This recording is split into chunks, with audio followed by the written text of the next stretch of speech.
Good morning, good afternoon, and good evening, my brothers and sisters in Christ Jesus.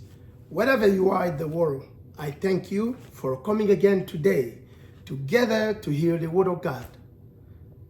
As usual, before we started, I'll ask those of you who haven't subscribed yet to our YouTube channel, please do so you can get the videos right away when they are out. And before we start, let us bow down in prayer. Heavenly Father, we thank you for being here today with us. For you have said, where two or three gather in my name, there I am in their midst. Lord, we're asking you to forgive us because we all are sinners. As we walk in this dark world, please, Father, we ask you to bring us the light. Let your light shine upon this world so we can see and understand where we are heading. In the power of the Holy Spirit and in the name above all names, the name of Jesus Christ, our only Lord and Savior. Amen. My brothers and sisters, today we have an interesting topic to talk about. And I know I promised last time when we have a last video out that we have a 3 series in our teaching on why Jesus came on earth. But the Lord had put something in my heart that I have to bring forth to all of us attention. And I was to ask to forgive me, but we will come back to our series of why Jesus came on earth. But today we have an interesting topic to talk about. And the head of the topic is the holiday and the festival that we celebrate year after year. Are they from God or from men? The holidays and the festival that we celebrate, Christian, year after year, are they from God or from men? So before we go further, I have few scriptures which are warning to us, and especially the men of God. That means preachers, those who preach the word of God, those who every Sunday go to the pulpit and give us the gospel. These are the warning, because we are the one who bring forth the gospel. It has to be the gospel truth. Let's start from the book of Theonomy, chapter 4, verse 2. Here's the word of God, the warning. We start from 1. Deuteronomy chapter 4, verse 1 to 2. Now Israel, hear the decree and the law I am about to teach you. Moses is talking.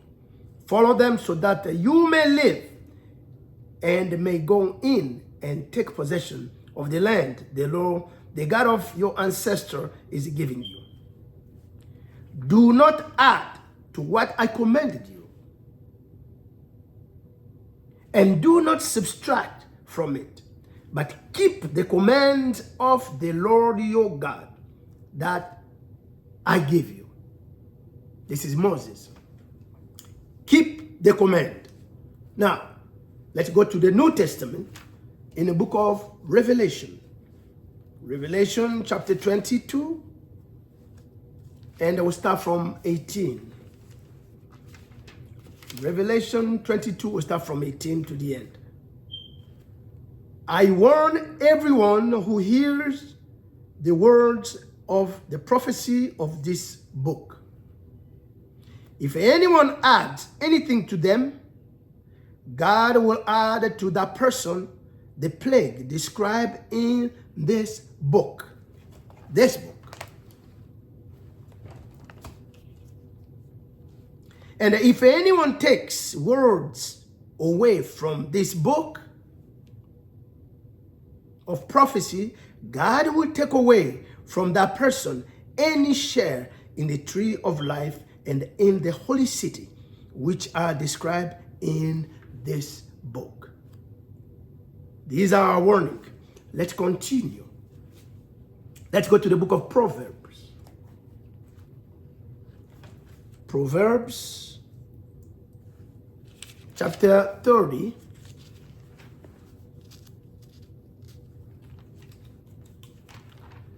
Proverbs 30.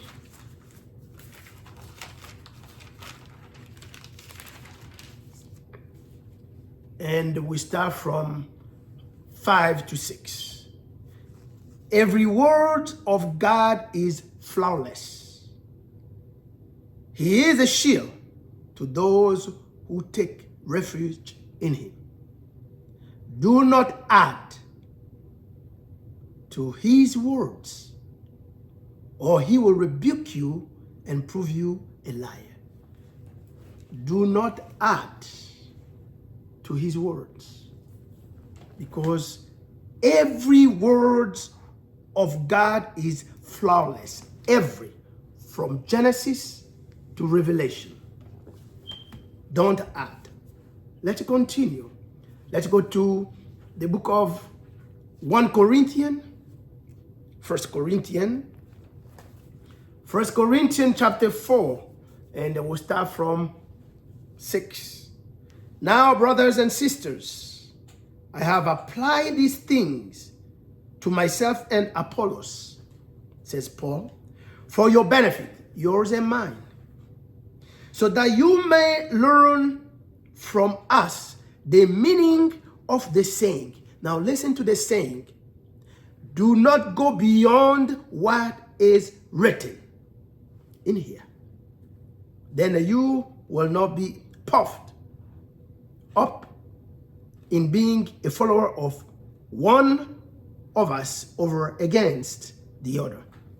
Do not go beyond what is written here. That means if it's not written here, don't teach. Don't say it.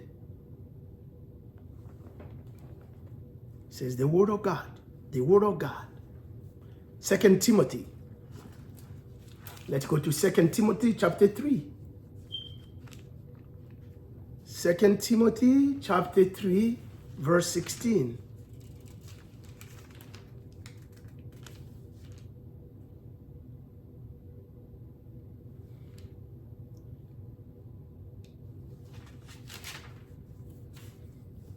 Second Timothy 3:16. All scriptures is God breathed and is useful for teaching, rebuking, correcting, and training in righteousness, so that the servant of God may be thoroughly equipped for every good work. All scriptures is God breathed. All. My dear brothers and sisters, today I have a question. As the title of our message is, the holidays, festivals that we celebrate, are they from God or from men? So today I have a few questions I want you, especially you preachers, to answer them. And those Christians who read the Word of God also to answer. I want you to go to your Bible. I want you to go and find me these holidays. Because we, Christians, we have been celebrating these holidays year after years. And it has been bothering my soul. So I try to find them if they are written in the Word of God. If God have asked us, Jesus, the apostle, had celebrated them, and God asked us also to celebrate them in certain way. So I want you to go to your Bible and try to find them. I will read them to you. I want you to find Epiphany. Find Ash Wednesday. Find Lent. Find Palm Sunday. Find Holy Week. Find Good Friday. Find Easter. Find All Saint Day. Find Advent, Christmas, and Sunday. Try to find them in your Bible. And what God says, how should we celebrate them and what date? Again, I will read them with the dates that we Christians celebrate them. Epiphany, that happened usually in January 6th or January 7th. Ash Wednesday, that we celebrate that between February 4th and March 11th, and depending on what date Easter gonna fall. Lent, that February 4th to March 11th, or March 21st or April 24th. That also depend on when Easter gonna fall. Palm Sunday, that's between March 15 and April 18, depending on also on when Easter gonna come. Good Friday, or let's say Holy Week, is in March 16 and April 22nd. Good Friday, that comes more on March 20th until April 23rd, depending on when Easter gonna come. Easter, that's usually on March 22nd until April 25th, around that area. All Saint Day, November 1st. Advent is start from December 1st all the way to December 25th. And then Christmas comes on December 25th. So I want you to go in your Bible, find me these holidays with their dates and what God says about them. Because we have been celebrating them year after year. But when I read the Word of God, I went to the book of Leviticus. Let's go there. Which I found the festival of God, whom He have told us to celebrate them. Let's go to the book of Leviticus, chapter 23. We from 1 all the way to 44. But I'll just read the festival of God. The appointed festivals.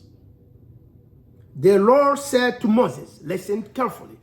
This is God telling Moses.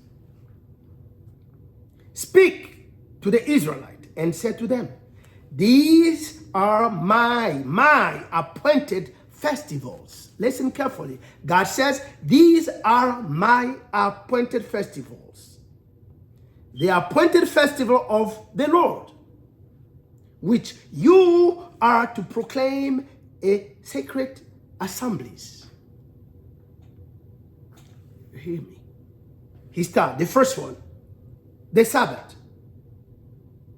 There are 6 days when you may work, but the 7 days is a day of Sabbath rest, a day of sacred assembly. You are not to do any work. Wherever you live, it is a Sabbath to the Lord. That's what we pick. We pick Sunday. The second one, Passover, and the festival of unleavened bread. Listen carefully. These are the Lord appointed festivals, the sacred assembly you are to proclaim. At their appointed time. God also have His own time. The date and the month and all that. Listen carefully.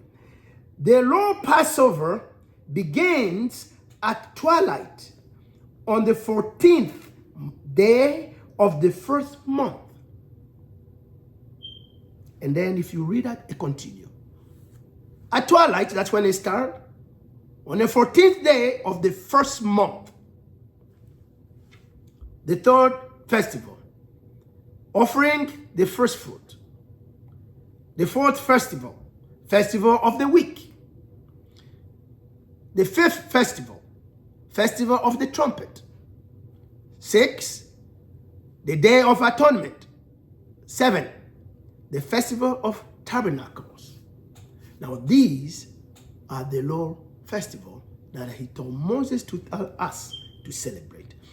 If you read them, my dear brothers and sisters, you will find the time, the date, and the how we should celebrate this. Now I will ask you again. Find me Epiphany, Ash Wednesday, Lent, Palm Sunday, Holy Week, Good Friday, Easter, Advent, and Christmas, and Sunday. Where are they written in the book? Because we just read the warning of Theonomy, Revelations, Proverbs, Corinthians, 2 Timothy. God said, don't add and don't take away his word. Don't go beyond what is written here. Now, these festivals of ours, where they come from, and who give us right to celebrate them. I start wondering and looking. Easter, we just came from Easter. Let's start with Easter. So I researched a little bit. What is Easter? Why do we have bunnies and eggs in Easter? Well, I look in the research, I found few interesting things concerning Easter. I said, who is Easter? They said, she is. That means a woman. She is. These are her names: Gaia, Astoreth, Ishtar, Artemis, Venus, Aphrodite, Semiramis, Nature, Grandmother, Riga, Libertas, Oestre, Durga, Hathor, Queen of Heaven. These are the names. So I went a little bit further. I found it written saying that the word Easter came from the name of ancient Northumbrian goddess named Oestre, whose worship in antiquity, written in Latin in around 725 AD by the English monk Bede. It continues. Easter was originally the celebration of the Ishtar, the Assyrian and Babylonian goddess of fertility and sex. Her symbol, like the egg and bunny, were and still are fertility and sex symbol.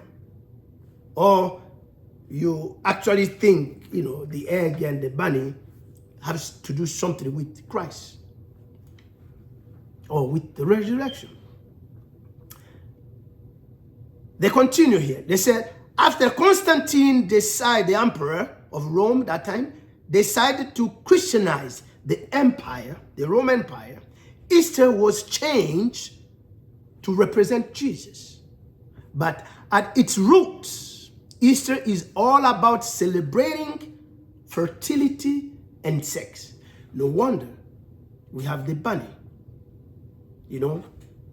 Like when we think Playboy logo, bunny and eggs, those kind of things. Beyond Ishtar, the tradition of Easter, eggs occupy special status during Easter observance. There are symbols, life, birth, forth from this, otherwise plain, inanimate object that give no hint as to what is contained.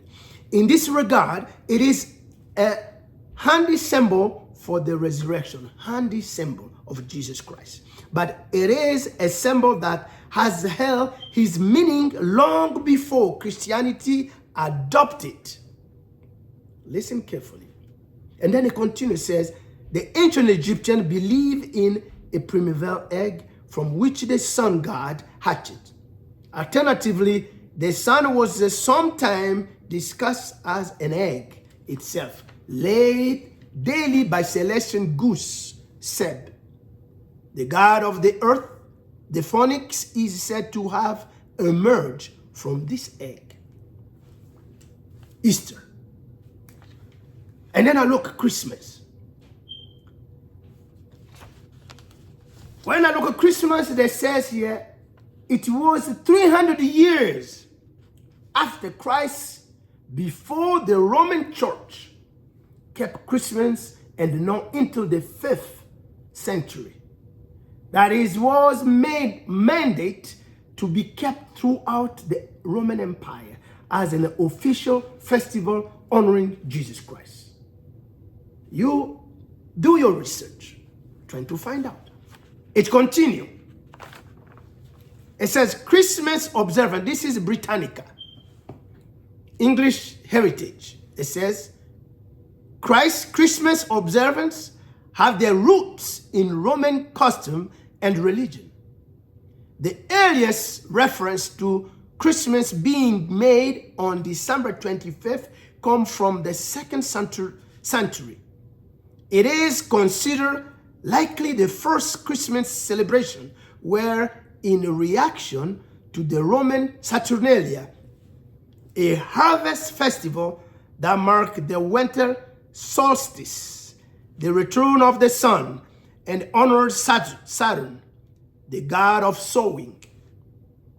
Christmas developed, one scholar says, as a means of replacing worship of the sun god, which worship of the sun by 529 AD, after Christianity had become the official state religion of the Roman Empire. Emperor Justinian made Christmas a civic holiday. Now, the Encyclopedia Americana 1956 editions add, Christmas was not observed in the 1st century of the Christian church, since the Christian usage in general was to celebrate the death of a remarkable person rather than their birth. A feast was established in memory of the event of a dead man. My dear brothers and sisters, and then when I look on Sunday, it says on March 7, AD 321, Constantine the Great used the first civil Sunday law, compelling all people in Roman Empire, except farmers, to rest on Sunday.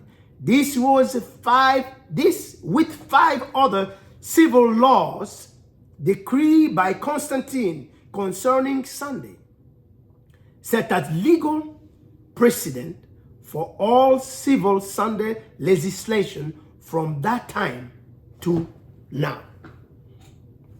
Now, these are the festival. Now, when I read this, I get very curious. God had given us his festival, written in his holy words, the Bible, holy book. Now, if the festival that we're celebrating, all these I named them from Epiphany until Christmas and Sunday, if they are not written here, why are we celebrating them? Where did we get them from? We say we celebrate Christmas to celebrate Jesus' birthday. Well, reading the Word of God, it kind of also, I have so many questions. Because if I look in the book of Luke, if we look, let's go to the book of Luke. Luke chapter 1. If we look Luke chapter 1, we're going to find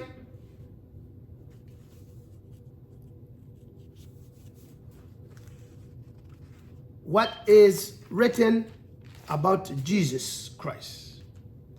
The birth of Jesus foretold. In a 6 month, they say,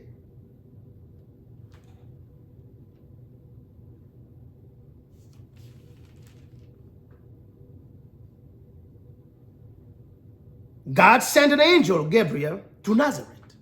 In 6 months, a town in Galilee, to a virgin pledged to be married to a man named Joseph, a descendant of David.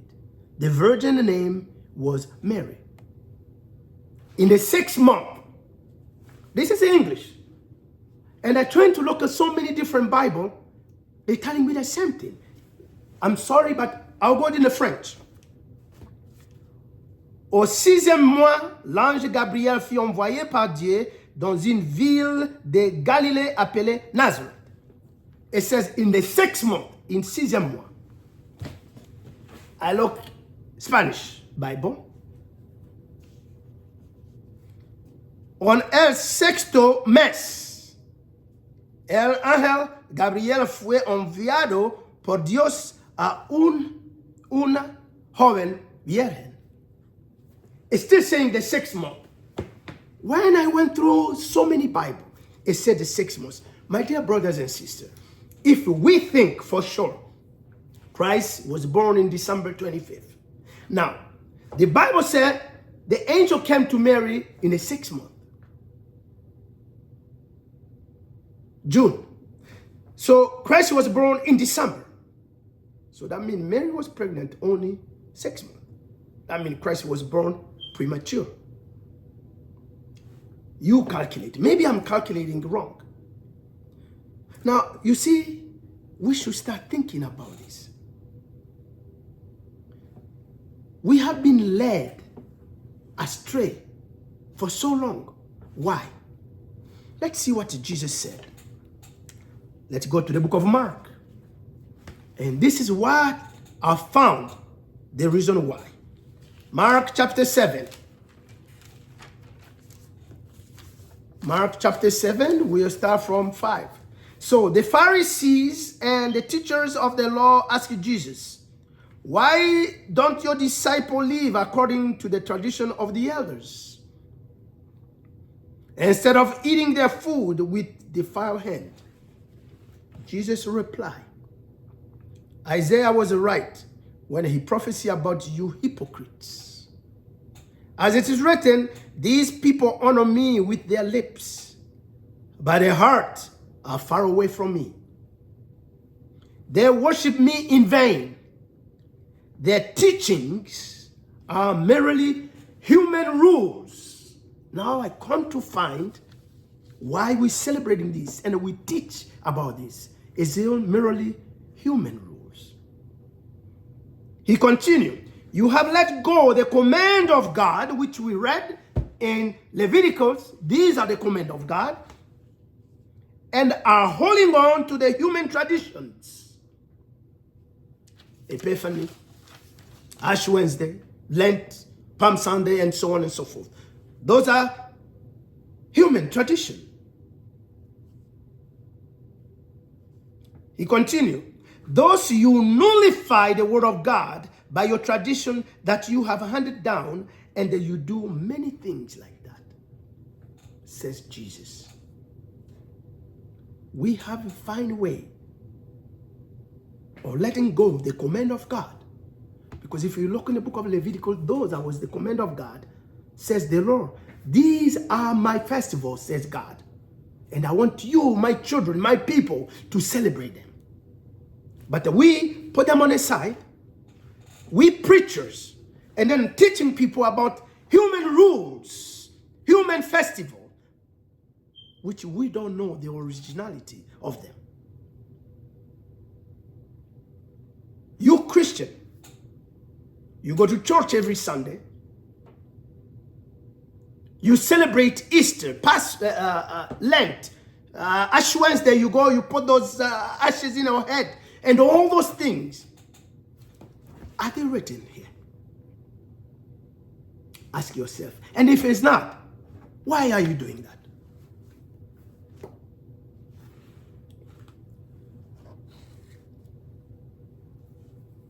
I got some few definition here.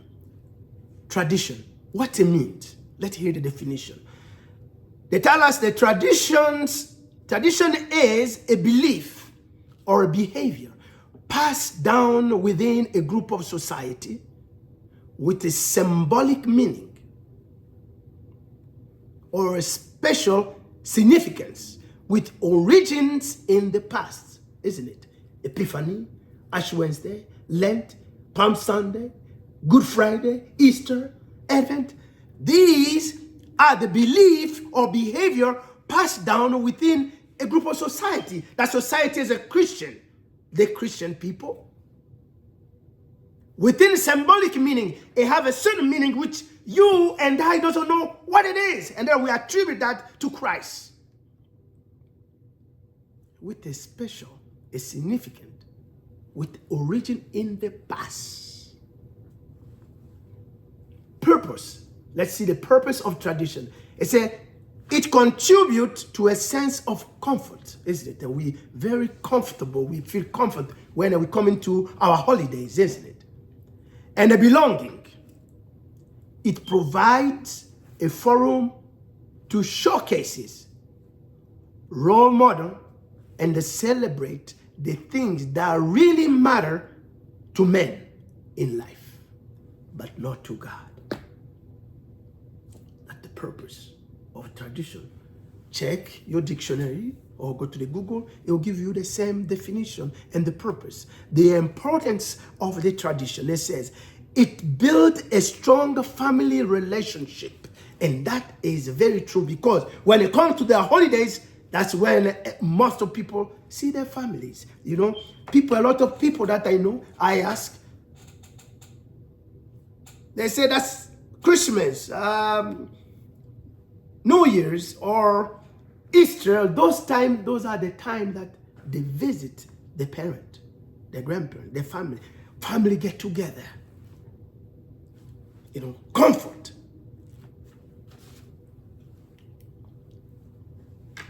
Between the generation, tradition are stories, listen carefully, belief, ritual, and custom that are passed from one generation to the other. And that's what happened to us since 700 AD.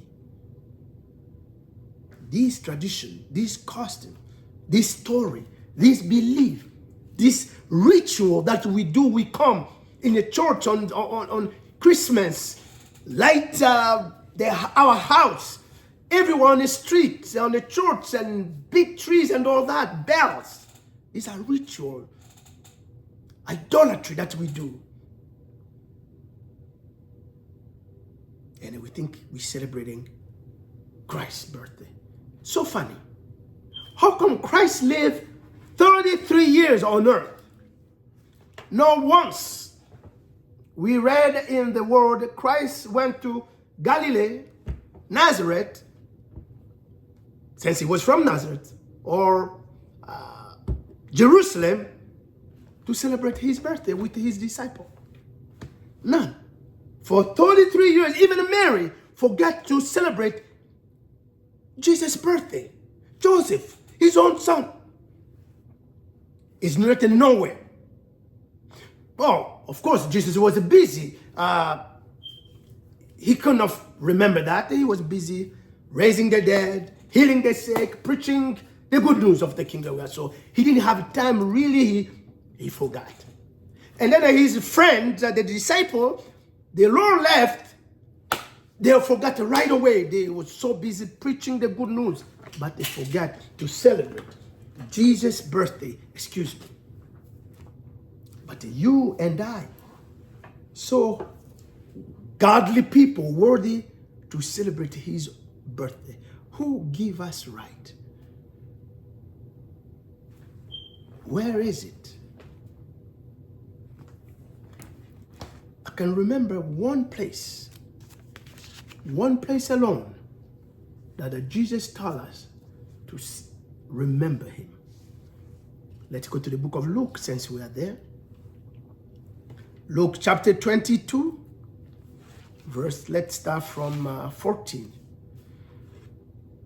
Luke 22:14, it says, when the hour came, Jesus and his disciples reclining at the table, and he said to them, I have an eagerly desire to eat this Passover with you before I suffer.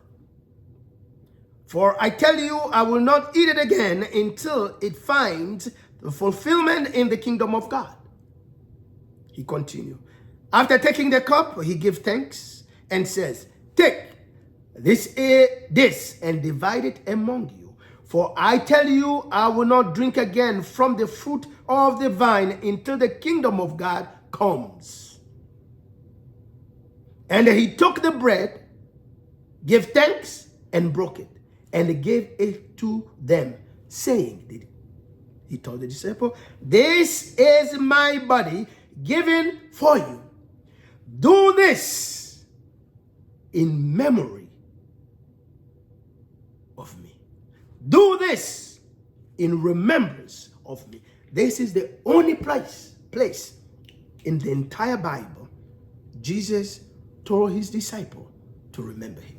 Jesus taught us, the word of God says, where two or three gather in my name, there I am in the midst. Christ is there. So he told them, when you are together, break the bread and drink the cup. Remember what I did for you, the sacrifice I give myself to you. If we read in the book of Acts, we see each time the disciple was together, they were breaking bread.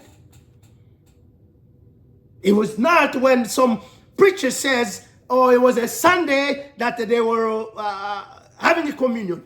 Every time the believer was together, they were breaking bread. That's why Paul was rebuking some of them, because they go ahead and start eating more and start drinking more to get drunk. And they will say that this is not what it's supposed to be. The only place. If we talk about the death and the resurrection of Christ, the baptism is when we should remember Jesus. Whether we go down in the water, we die with Christ. And then when they bring us out of the water, we rise with Christ. Now that is a symbol of the death and the resurrection of Jesus Christ, not Easter. Easter never was written here. Christmas never was written here. So where did we get all this? You should ask yourself. Remember, one day, you and I are going to stand before God. And then he's going to ask us. Remember God told Moses, everything that I give you to write and put where? Inside the ark, by the tabernacle. Because that is a copy of what is in heaven. So the Lord is going to ask you and I, where did we get this? Where was it written? You will not tell him that the preacher or Pastor Rodin told me that. Or there you ask you a believer, didn't you have your own Bible? Didn't I give you wisdom? How are you going to answer him, my dear brothers and sisters? Or you men of God who stand in the pulpit and preach these things? Where are the Lord Festival, which he asked us to proclaim a sacred assembly? I look at the command. What is the definition of command? Commandment or command are given authoritative order. They are prescriptions, directions of God concerning particular matter. Purpose of command of God is to see and to know what God values as just, righteous, and godly. It declares the very nature of God. The command of God declares the very nature of God. That's the purpose. Or I can say the command exists to illuminate a dark world which we live. God says his commands are like a lamp. And they are like a map to help us to navigate in this dark world. So if we have a lamp and we have a map, we know where we're going, isn't it? If we don't, walking in this dark world will be lost. So this is the purpose of the command. And the importance of the commandment or the commander to give guideline to men, to us, in our behavior toward how to walk with God. But Jesus said in the book of Mark, we have put the God command aside. Jesus was right. We like walking in darkness. He was light and brought the light in the world. But we want to shove that light down off so we can walk in darkness and do what we want to do there, says the Lord Almighty. The tradition. Let us go a little bit. Since we think these festivals of ours, God loved them, music, decoration, all these things, which we do is a big idolatry we do every time we are in this festival. But we don't see it because we like to live in darkness. Let's go to the book of Amos. Let's see what the word of God says. Amos.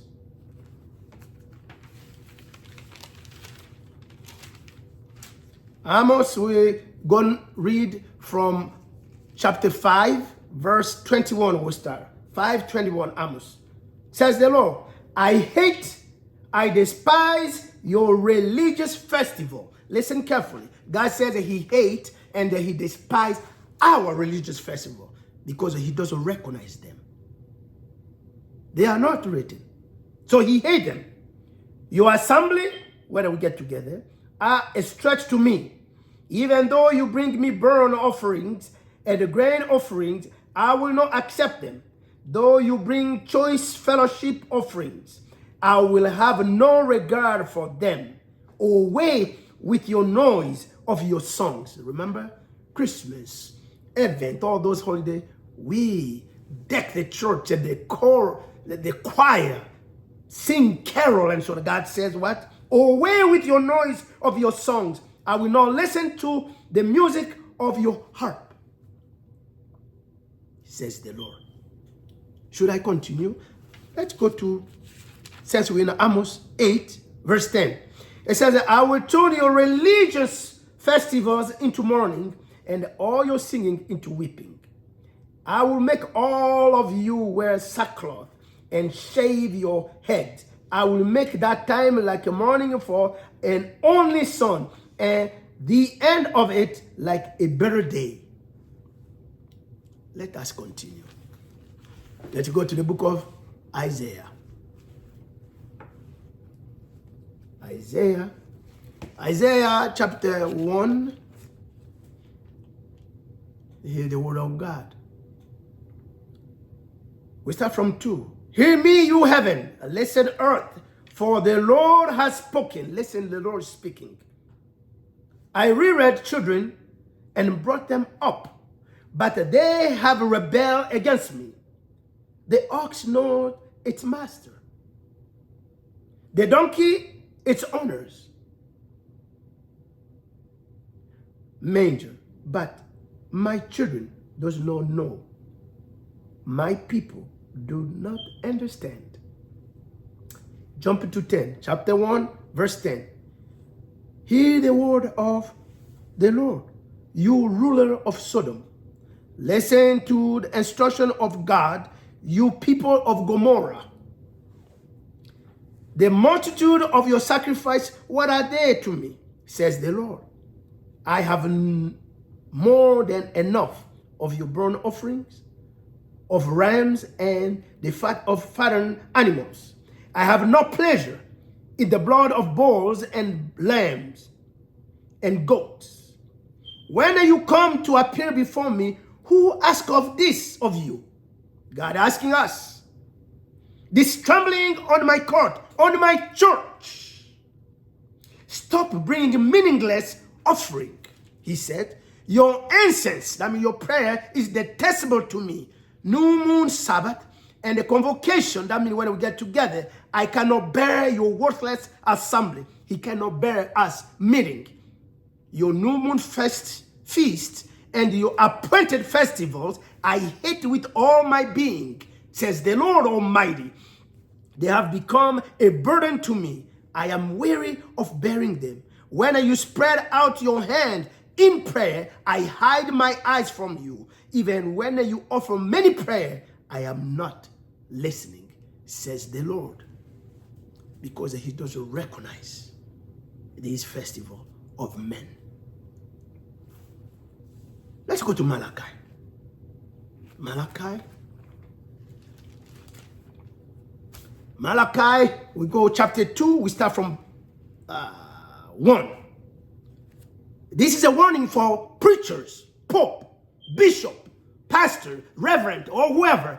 Those who doesn't follow the word of God and who follow the tradition of men. Listen to the warning from God, not from me. It comes from his word alone. And now you priests, you pastors, this warning is for you. If you do not listen, and if you do not resolve to honor my name, says the Lord Almighty, I will send a curse on you, and I will curse your blessing. Yes, I have already cursed them, because you have not resolved to honor me. Are we honoring God? When God give us a Levitical festival to celebrate, and none of us are doing it. Because of you, I will rebuke your descendants. I will smear of your face the dung from your festival sacrifices, and you will be carried off with it. And you will know that I have sent you this warning, so that my covenant with Levi may continue, says the Lord Almighty. My covenant was with him, a covenant of life and peace, and I gave them to him. This call for reverence, and he revered me and stood in awe of my name.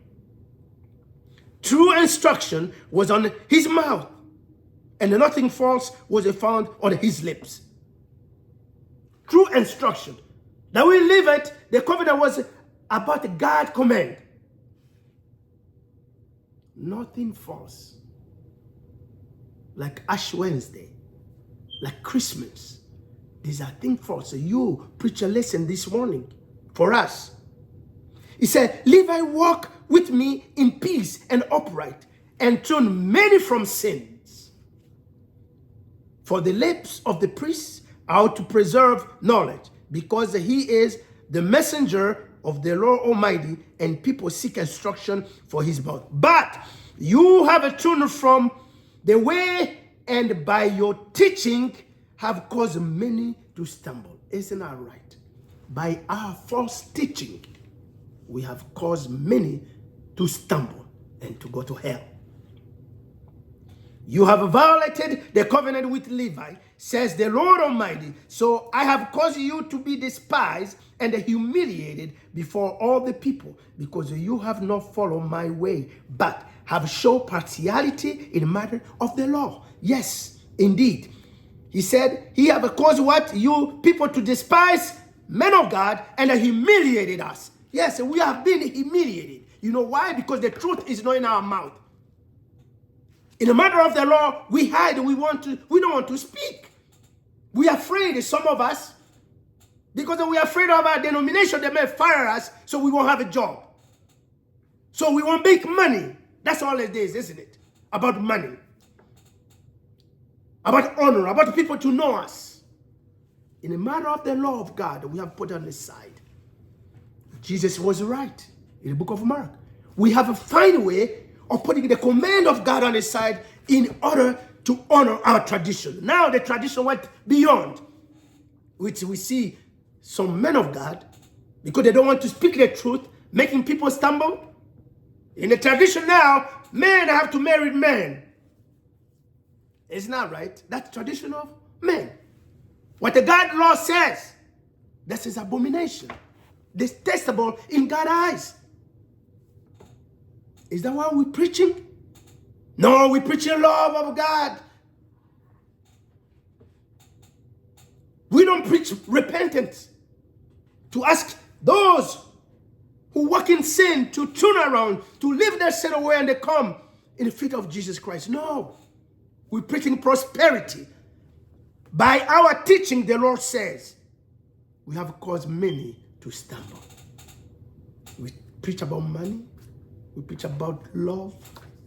It doesn't matter men and men, women and women, even priests, pastors, preachers.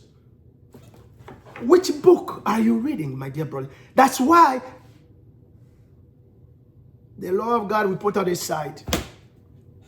That's why you brought us all this festival. We're teaching to people without even asking. My dear brother and sister, we should be like a Liberian church in the book of Acts. That when the Paul preached, they go and they look and see if what Paul was preaching is true. Since they saw it was written, so many, the word of God says, many turn and come to the Lord.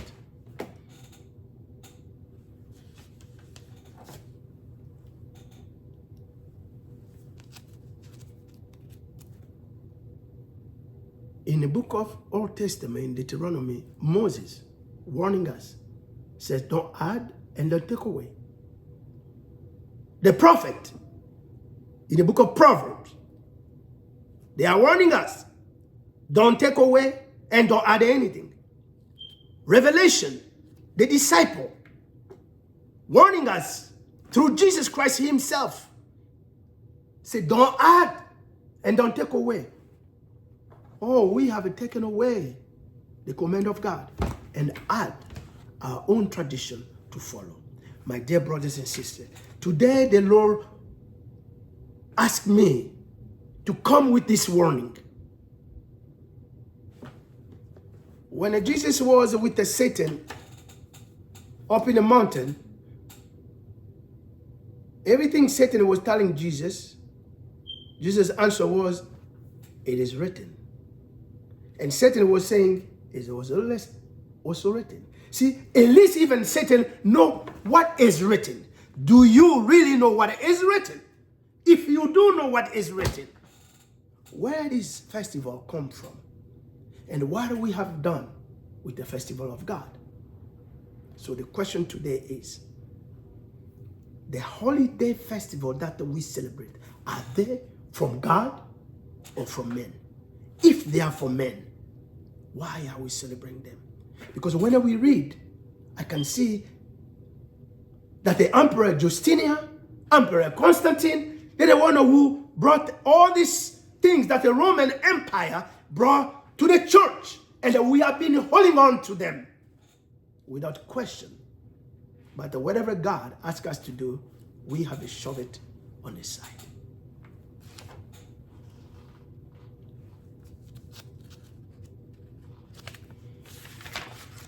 My dear brothers and sisters, today, the word of God said, do not go beyond what is written. We went way past beyond. In the book of Romans, it said, the word of God is a simple but also a challenge.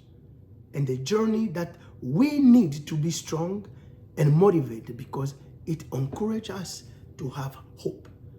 How can you have a hope in something you don't know what it means? How can you have a hope with something that is not written in the word of God? You have to let go the command of God in order to honor your tradition. We have to find a way of putting God's command aside so we can honor our tradition. My dear brothers and sisters, today I leave you with this message. I will ask you again, go to your Bible. Go find Epiphany, Ash Wednesday, Lent, Palm Sunday, Holy Week, Good Friday, Easter, Advent, All Saint Day, Christmas, and Sunday. If you can't find them in your Bible, please write to me. Let us discuss. I want to learn what God says and how we should celebrate and Sunday. But if you don't find them, that means they're not coming from God. So we preachers should teach the truth, the gospel truth. Because there will be a day we will stand before God and he will ask us, how are you going to answer him? May God give us wisdom to understand his words and bring the gospel truth all over the world. May the peace of Jesus Christ be upon all of us. Until we meet again, in his name alone, amen.